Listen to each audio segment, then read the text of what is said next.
ఎంత చీకటి ఉంది కూడా అసలు. ఓన్లీ లైట్లు పడినంత మాత్రమే కనిపిస్తుంది. అసలు ఇంత ఘోరంగా ఉంటుంది ఎప్పుడన్నా. కమ్యూనిటీయే కనిపించట్లే అసలు. స్ట్రీట్ లైట్స్ ఉన్నాయి కానీ అదే అవి కూడా పవర్ పోయింది కదా, అవి కూడా పనిచేయట్లే. ఇంత చిమ్మ చీకటి సోలార్ పెట్టాల్సింది. సోది భూత్ బంగ్లాలో తిరుగుతున్నట్టు. అసలు కమ్యూనిటీయే కనిపించలే. ఇంటి ముందు పెట్టే సోలార్ లైట్ల తప్ప ఏది కనిపించలే.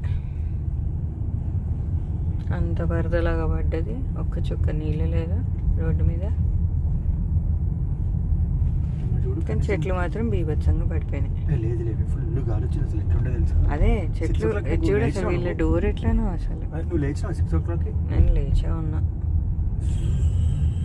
అప్పుడే 30 miles per hour ఉండే ఎయిర్.